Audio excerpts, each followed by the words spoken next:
So hello dear students, स्वागत है आप लोगों का हमारे यूट्यूब चैनल आओ आगे बढ़े में। दोस्तों, आज हम लोग पंडित रविशंकर शुक्ल विश्वविद्यालय के एमए का जो प्रीवियस ईयर का थर्ड पेपर का आंसर है वो डिस्कस करने जा रहे हैं।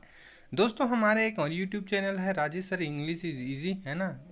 तो यहाँ पे जाइए आप लोग, यहाँ जहाँ पे English basic and advance grammar सिखाया जाता है तो उसको देखिए। इस क्रम में चलते हैं दोस्तों। यूनिट नंबर फर्स्ट का जो क्वेश्चन नंबर फर्स्ट है उसके जो अथवा वाला जो क्वेश्चन है, सामाजिक परिवर्तन के आर्थिक कारकों की विवेचना कीजिए। ओके, तो ये हमारा क्वेश्चन है जिसका आंसर आप लोगों के सामने ये रहा।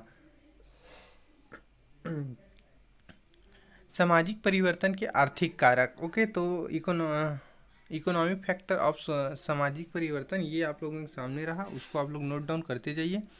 तो इसमें फर्स्ट फैक्टर क्या है, विवाह एवं विवाह के स्वरूप में परिवर्तन। फिर सेकंड है स्त्रियों की परिस्थिति में परिवर्तन, है ना।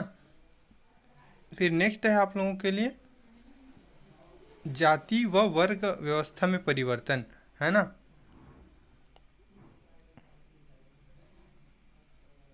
फिर आप लोग देखेंगे धार्मिक जीवन में कैसे परिवर्तन, ये फैक्टर है एक धार्मिक जीवन। ओके,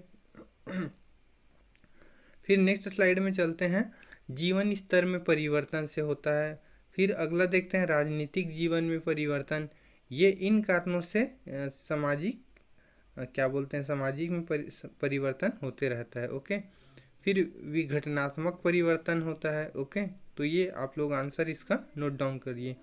फिर नेक्स्ट देखते हैं आर्थिक कारकों पर मार्क्सवाद के क्या विचार है, वो मार्क्स ने अपने विचार प्रस्तुत किए हैं, वो आप लोग नोट डाउन चलिए करते जाइए। ओके, फिर दोस्तों चलते हैं अगले प्रश्न की तरफ। इस क्रम में देखते हैं अपने यूनिट नंबर 2। तो यूनिट नंबर जो 2 है उसका जो क्वेश्चन है प्रश्न क्रमांक 2, पश्चिमीकरण क्या है, इसकी विशेषताओं को समझाइए। ओके, तो इसका आंसर आप लोगों के लिए इस प्रकार रहा, है ना। तो यहाँ पे आप लोग देख सकते हैं, यहाँ पे आर्थिक समृद्धि से क्या समझते हैं, ये वाला क्वेश्चन है इसका। तो आर्थिक विकास की विशेषताओं को बताना है आपको।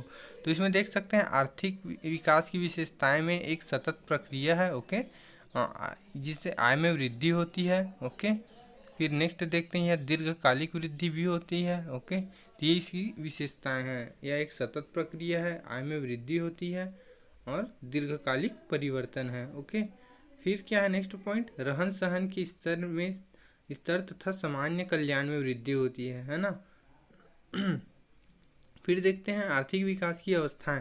तो कालीन कारक ने जो अवस्थाएं बताई वो क्या है, प्रारंभिक, मध्य और उन्नत। ओके, तो प्रारंभिक, फिर इसमें है सेकेंड स्टेज जो है आत्मस्फूर्त से पूर्व की ओर की अवस्था। फिर तृतीय अवस्था क्या है, आत्मस्फूर्त की अवस्था, है ना। फिर फोर्थ क्या है, परिपक्वता की अवस्था। फिर पांचवा क्या है, अधिकाधिक। ओके, फिर नेक्स्ट देखते हैं आर्थिक विकास को प्रभावित करने वाले क्या क्या फैक्टर हैं, क्या क्या कारक है जो इकोनॉमिक डेवलपमेंट को इफेक्ट करते हैं, है ना। तो इस कारक में आप लोग ये देख रहे हैं मैक्स वेबर ने अपने विचार प्रस्तुत किए हैं, इनके अनुसार से ये आप लोग पैराग्राफ नोट डाउन कीजिए, है ना। फिर तो ये दो फैक्टर बताए गए हैं, आर्थिक कारक तथा अनार्थिक कारक। आर्थिक कारक में प्राकृतिक संसाधन है, फिर है इसका प्रौद्योगिक एवं नव परिवर्तन, फिर है पूंजी निर्माण तथा इसका समुचित विनियोजन। ओके, फिर 4 है जननांकी दशाएं। फिर नेक्स्ट है आप लोगों के लिए इसी का वह अनार्थिक कारण, है ना। जो सेकेंड पॉइंट है उसके अंतर्गत सामाजिक कारक है, राजनीतिक कारक है ना। फिर देखते हैं धार्मिक कारक है, फिर अंतर्राष्ट्रीय दशाएं। ये सब चीज़ें क्या करती है, इकोनॉमिक डेवलपमेंट को इफेक्ट पहुंचाती है ना। फिर चलते हैं दोस्तों अगले प्रश्न की तरफ। इसमें है हमारा नेक्स्ट क्वेश्चन है यूनिट नंबर 3 का। तो यूनिट नंबर 3 का जो क्वेश्चन है प्रश्न क्रमांक 3, है ना। प्रश्न क्रमांक 3 कौन सा है जी, विकास और सामाजिक आर्थिक विषमता, ये वाला क्वेश्चन।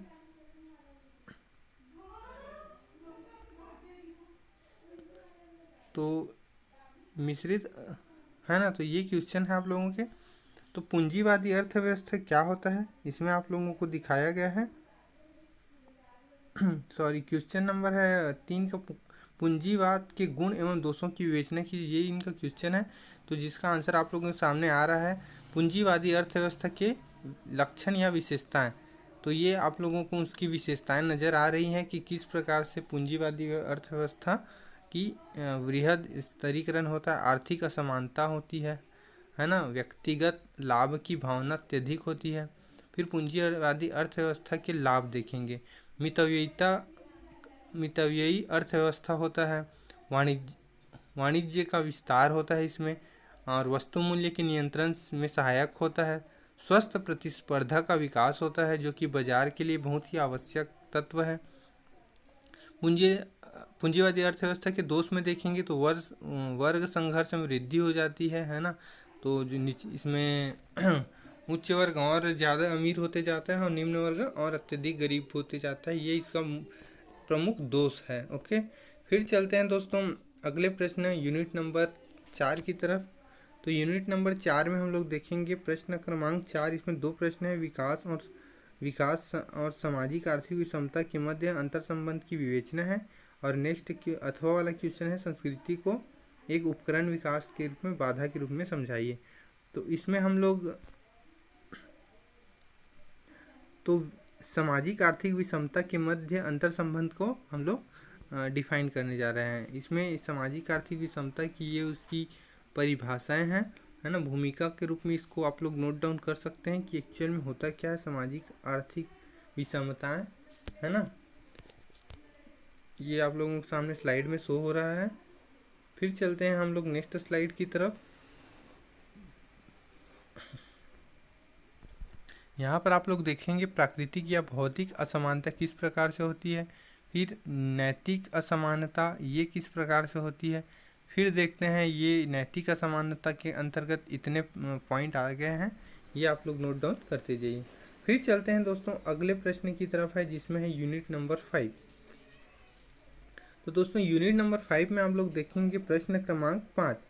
तो ये इसमें क्या है, आर्थिक सुधारों को सामाजिक परिणाम पर निबंध लिखना है, ये इसका एक क्वेश्चन है। और अगला क्वेश्चन है वैश्वीकरण, ये अथवा वाला क्वेश्चन है, वैश्वीकरण का भारत की आर्थिक तथा सामाजिक संस्कृति व्यवस्था पर प्रभाव का वर्णन कीजिए। तो आप लोग को आंसर लिखना है आर्थिक सुधारों की सामाजिक परिणामों पर चर्चा करना है। ओके, ये फर्स्ट वाला को। तो भारत में आर्थिक सुधार के बारे में आप लोगों को लिखना है ना, किस प्रकार से 1991 में इकोनॉमिक रिफॉर्म आया था उसके बारे में आप लोगों को डिटेल से लिखना है, जहाँ पर एलपीजी की नीति लाई गई थी, है ना। तो भारत में आर्थिक सुधार को आप लोग देखिए जी, समृद्धि की है ना, तो जहाँ पे एलपीजी की नीति लाई गई थी, लिबरलाइजेशन, प्राइवेटाइजेशन और ग्लोबलाइजेशन, ये तीनों अवधारणाओं लाई गई थी। ओके, तो ये क्या है आप लोगों के सामने पॉइंट बाई पॉइंट आते जा रहा है, तो इसको आप लोग नोट डाउन करते जाइए। आर्थिक सुधारों की नीतियाँ में देखेंगे आप लोग सामाजिक नीतियाँ। ओके, तो सरकार का सामाजिक नीतियों की बात क्या है नेक्स्ट दोस्तों, सार्वजनिक क्षेत्र संबंधी नीति है, पब्लिक सेक्टर पॉलिसी है ना। तो पब्लिक सेक्टर में किस प्रकार से सुधार किया गया। फिर आर्थिक सुधारों के सामाजिक परिणाम देखेंगे, है ना। तो ये आर्थिक सुधारों के सामाजिक परिणाम किस प्रकार से निर्धनता में कमी आई, है ना, मतलब गरीबी दर में कमी आई। फिर देखेंगे आप लोग उत्पादकता में वृद्धि हुई, है ना, उत्पादकता में वृद्धि हुई मतलब इंडस्ट्रीज लोग अपना प्रोडक्शन बढ़ाए। फिर सामाजिक आधारिक संरचना और मानवीय विकास हुआ। ओके, ह्यूमन डेवलपमेंट हुआ यहाँ पे, है ना, आधारभूत संरचना में विकास हुआ। ओके, वृद्धि हुआ। तो इसको अलग अलग अर्थशास्त्रियों ने अपने ढंग से बताया, जिसमें से एम.जे. कुरियन ने क्षेत्रीय समानताओं का विस्तृत विश्लेषण किया था। सकल देशी उत्पाद और रोजगार में भी वृद्धि हुई। ओके, तो जीडीपी में वृद्धि हुई है और आर्थिक विकास में इस प्रकार से वृद्धि हुई, आप लोगों के टेबल के सामने ये दिख रहा है। तो दोस्तों ये हमारा यूट्यूब चैनल है, आओ आगे बढ़ें, इसको सब्सक्राइब कर लीजिए, वीडियो को लाइक कीजिए और अधिक से अधिक अपने मित्रों के साथ शेयर कर दीजिए। ओके, तो wish you all the very best दोस्तों, है ना। आप लोगों का पेपर अच्छा हो, आप लोगों का दिन अच्छा जाए। So thank you.